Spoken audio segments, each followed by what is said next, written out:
Good evening, all of you. I'll start with a disclaimer. I know Sanjay Pugalia now for 40 years. I have seen his transition from Hindi print media to English print media. I have seen his transition from print media to television. I know the entire family too well. So please, the sentiments he expressed should be taken with a pinch of salt.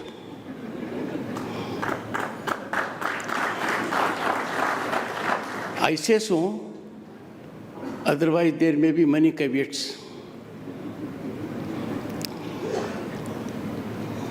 We have in the audience, apart from the awardees, very distinguished people. I need to make reference to them. Former Chairman SEBI, UK Sinha ji,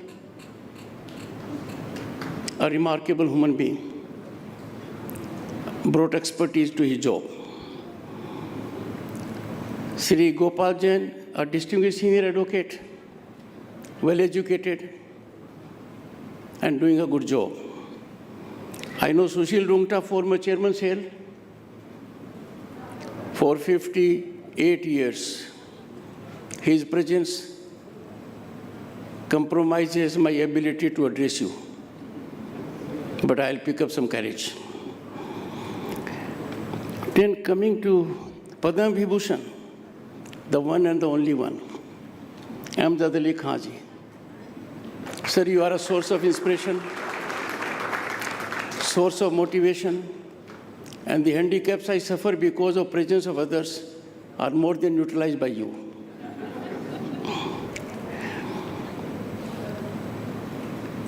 Though Mr. Amitabh Kant is an awardee, but I came to learn about Mr. Amitabh Kant when I was Governor State of West Bengal. People remember me because Mamta ji was Chief Minister there. But I remember my tenure also, apart from Mamta ji, Mr. Amitabh Kant. And I'll tell you why. I was heading a group of 10 governors. We had to formulate a policy of ease of governance. He was then in Niti Aayog, a remarkable human being, very innovative, result-oriented,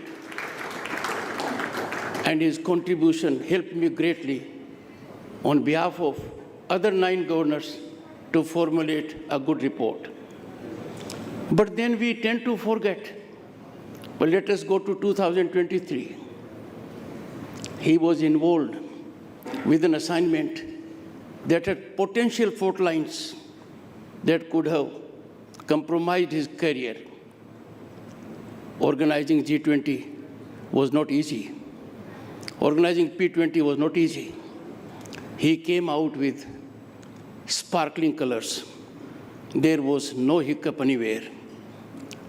India was recognized globally that we organized P20 so successfully, it became a role model for others. I know him.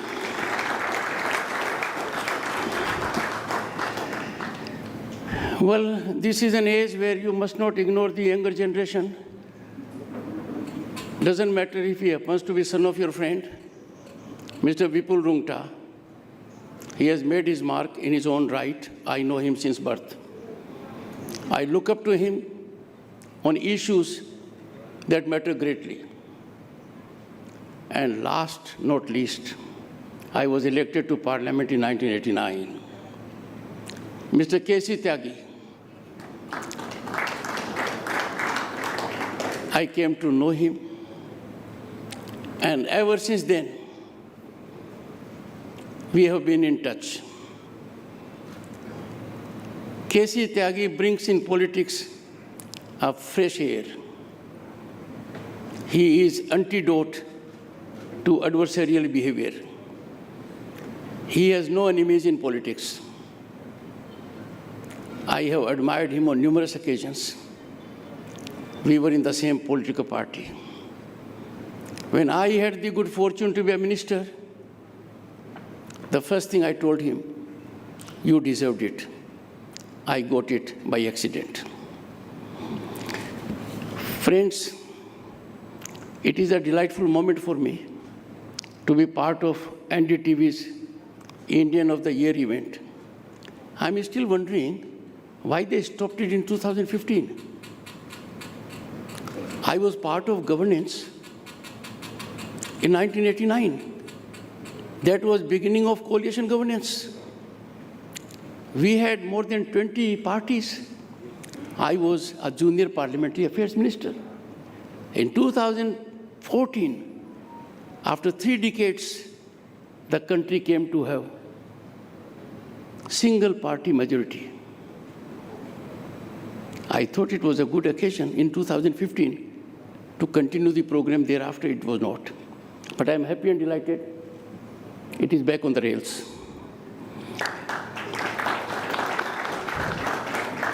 And in a lighter vein, so is our Bharat, home to 1/6 of humanity. We are back on rails. Warmest greetings and wishes to all for a joyous and colorful Holi. This is going to be very different because we never imagined, at least me and Mr. Tyagi in 1989 to 91.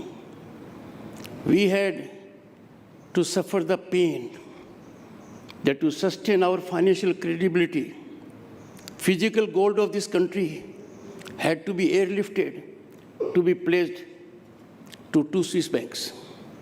And now I am told there may be a week where foreign exchange addition may be more than 6 billion.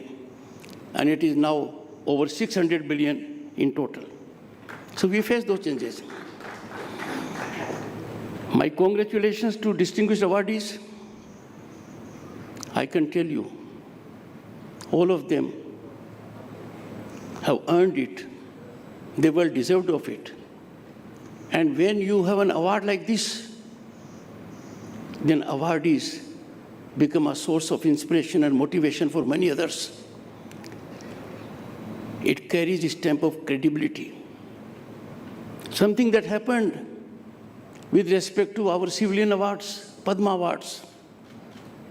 If an award is driven by patronage, if iconic status is generated by event management, then it doesn't have acceptability.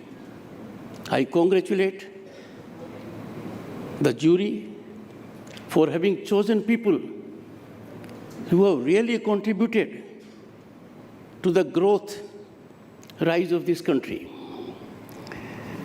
This award will inspire many to join our marathon march for a Viksit Bharat at 2047. Friends, the reverberation of Viksit Bharat is palpable in every corner of our great nation today. It is more than just a call to leapfrog into the future. It is a definite promise. It's a firm promise that in 2047, we will be a developed nation, meaning thereby none will be left behind.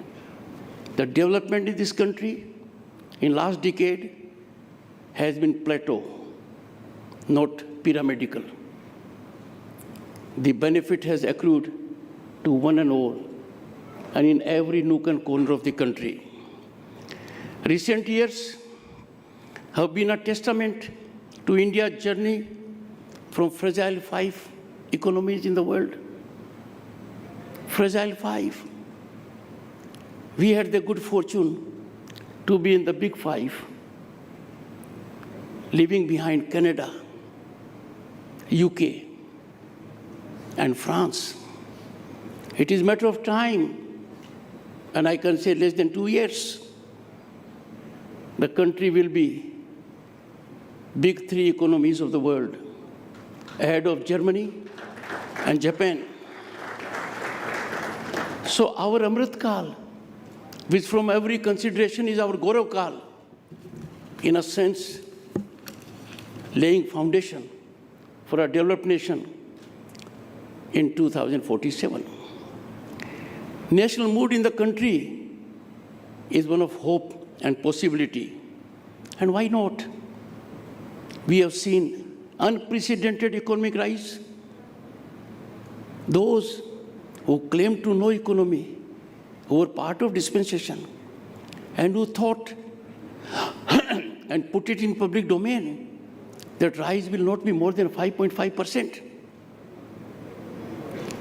did not respond when the rise was over 7.5%. Then we have exponential infrastructural growth that is envied by the world. Bharat Mandapam, Yashobhumi, new building of parliament, our expressways. Just imagine where we are. Even from a global benchmark, we are in big league. Then, well spread out digital penetration. The benefit is available in the village, in tier 2 cities. People are reaching to a level where they never imagined.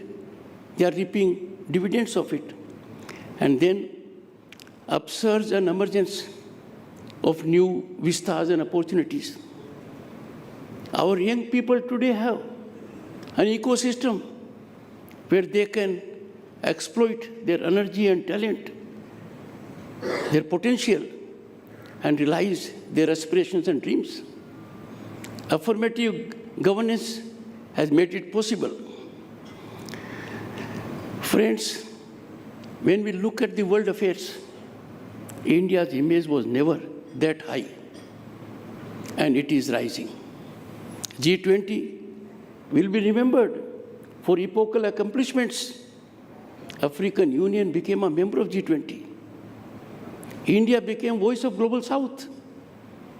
I can keep on going. Many achievements were there.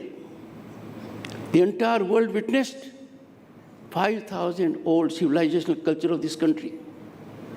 This is where we are. India in the world is the only constitutionally structured democracy that is at all levels, at the village level, at the municipal level, at the state level, at the central level. We have robust judicial system. In such a situation, we are obvious. I emphasize, India is obvious pacemaker for global peace and harmony. Friends and Mr. Sanjay Pugalia, in such a scenario, media is eminently suited to be an agent, to convey right perspectives, to understand India, rather than be prey to orchestrated narratives seeking to taint, tarnish, and demean our image and institutions. It is something which media needs to reflect and take proactive steps. Democratic values optimally blossom and flourish when there is equality before law, when there is accountable and transparent governance, where patronage, nepotism, and favouritism have no space. There was a time when these three pernicious tendencies dominated our working. But that, soothingly, is a matter of the past. Privileged pedigree has disappeared. Equality before law is writing on the wall. Those who thought they are immune to law, they are above law, they are different than others, have realized it to their pain. What can be greater pain to a human soul? Young boy and girl living in the largest democracy, that some people are more equal than others. They are more privileged. That system has gone. In the process, morale of our youth has gone up. Friends, global institutions earlier used to treat us the way they treat our neighbors and other countries. Get into reformist mode, take care of your economy. You need to understand this kind of working. What a big change. All global institutions without exception are praising India, applauding our growth, recognizing our historic achievements. Take any area, IMF, they say we are a bright star in global economy. We are favorite destination of investment and opportunity. World Economic Forum has expressed confidence that India will be a developed nation in 2047. India is at the cusp of immense possibilities. It is no longer a nation with a potential or a sleeping giant. It is on the rise. The rise is unstoppable. The rise is incremental. And the growth story transcends beyond skeptics. All this is because the country has affirmative governance policies, visionary leadership, a determined leadership that sees nothing but execution. And the execution is in the shortest time and a ground reality. Inclusive development with unwavering perseverance. Just imagine if these steps had not been taken. Where would have been today? Look at the pandemic COVID. But earlier to that, there was a massive banking inclusion. Can you imagine 500 new bank accounts? People have not seen a bank. They thought it was difficult for them to have an account. They had. I don't wish to go to other social parameters, like every house has a gas connection, a fresh water tap, it has or it is on way to getting it, a toilet. Every village has a center where you can ensure delivery. Lines have disappeared.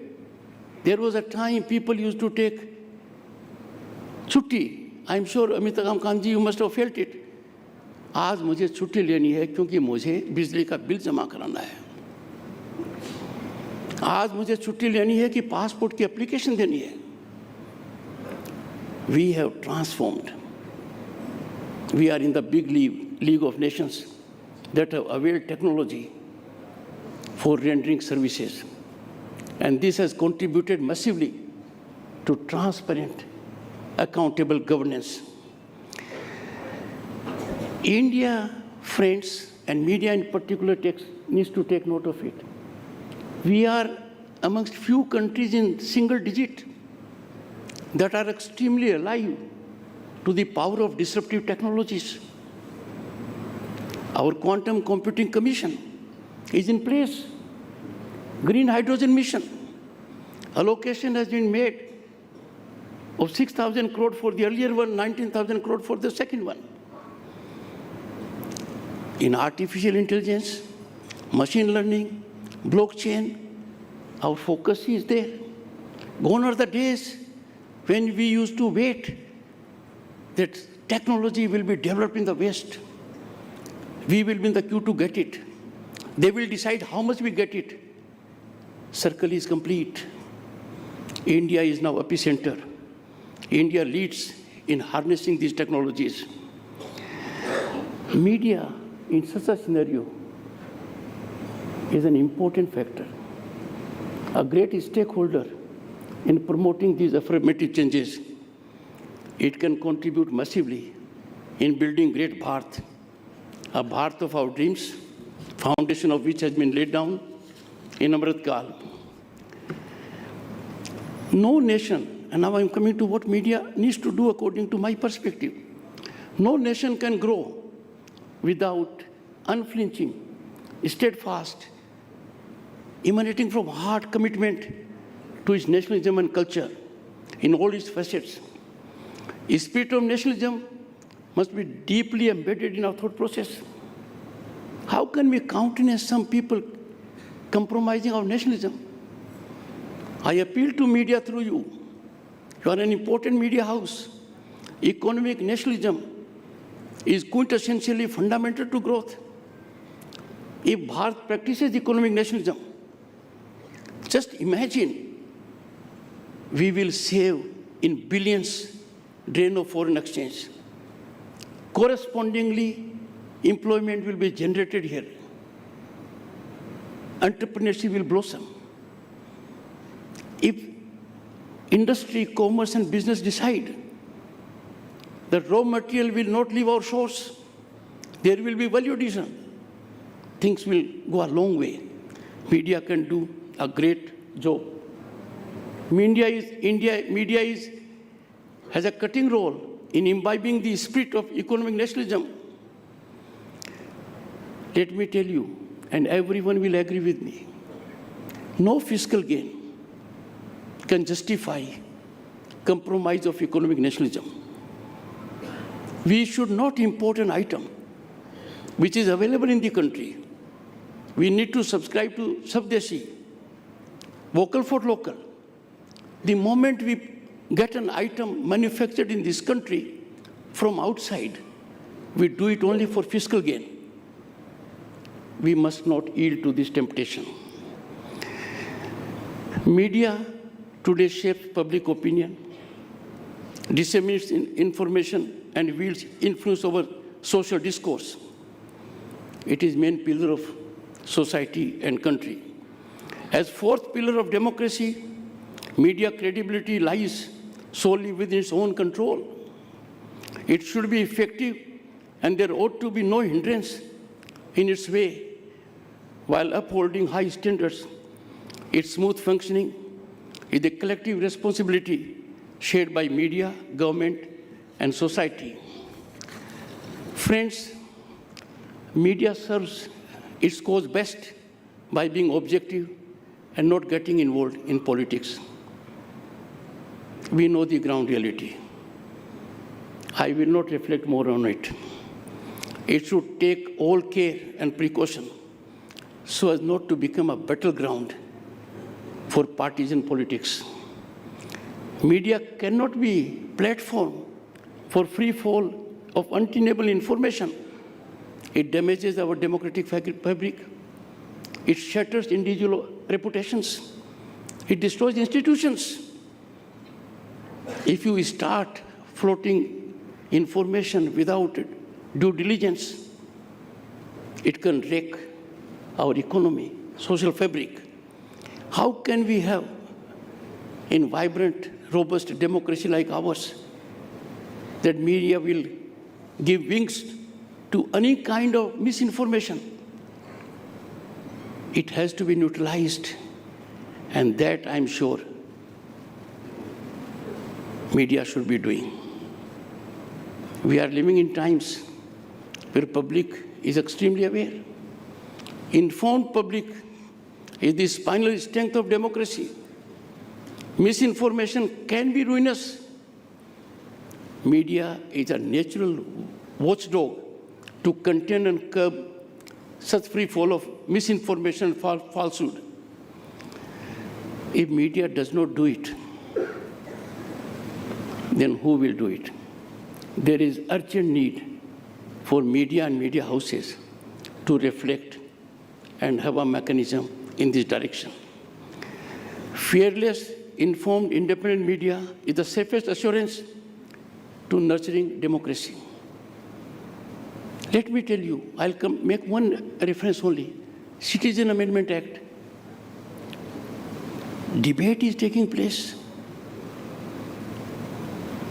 It is in high decibel. It is orchestrated.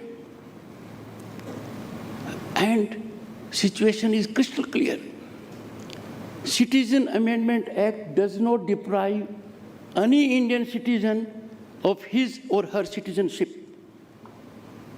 Citizen Amendment Act does not entitle any man or a woman presently living outside the country to get its benefit. Citizen Amendment Act is a reprieve to those persecuted who are in this country for more than a decade, and there are several decades also for some. Now, if you go by ethos, India has been a sanctuary, a place for those who have been persecuted over centuries. And an impression is generated differently. Media in such a situation has to play its role.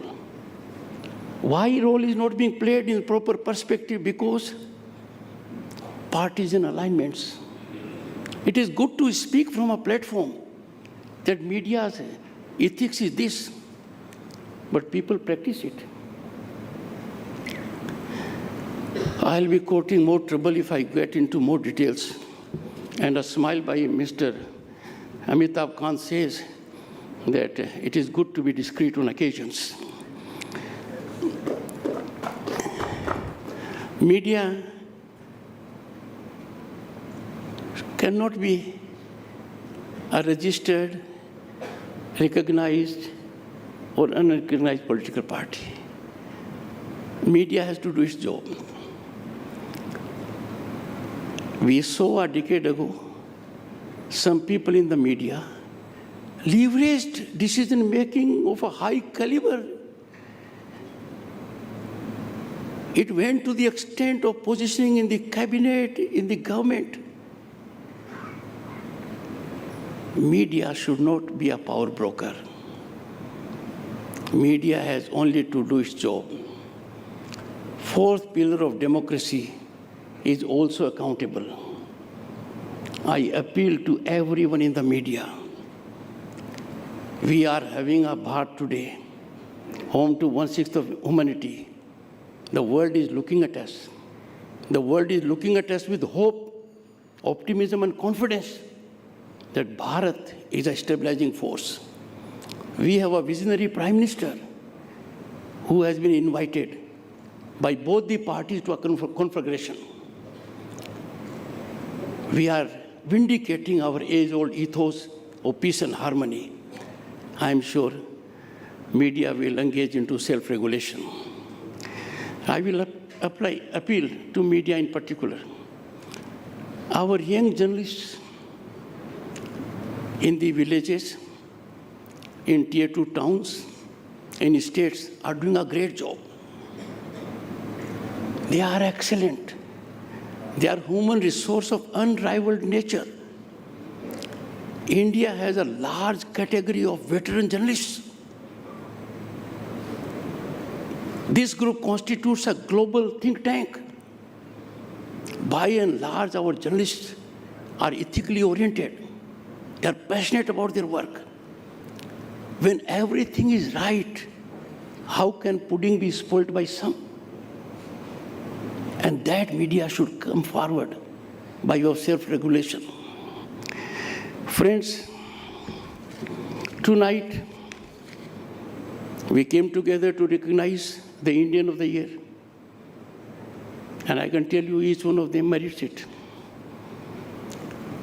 Let us not only applaud their achievements, but also recommit ourselves to the values they represent: integrity, resilience, and relentless pursuit of excellence. Let me tell you, it is not easy to be Indian of the Year. If you are doing outstandingly well, your peers are not kind to you. They will be epicenter to handicap your working through several ways. You can be collaterally damaged. If in such a scenario and challenge, if people have performed, it is our national duty to applaud them, praise them. Thank you, Sanjay. Thank you, NDTV, for providing a platform to shine a spotlight on these remarkable individuals and organizations. Together, let us continue to build a stronger, more prosperous, and more inclusive India. And I can tell you, in conclusion, we are proud of our institutions. Executive, the world recognizes India's executive prowess, led by Shri Narendra Modi. The world recognizes power of our Indian judiciary, robust, effective, expeditious, independent. The world recognizes power of our legislature in states and in parliament. I therefore appeal to the fourth pillar of democracy that is performing well, but to come to that level, to be in sync, to ensure that marathon march of every Bharatiya, marathon march for Bharatiya 2047 succeeds beyond our imagination. Thank you so much.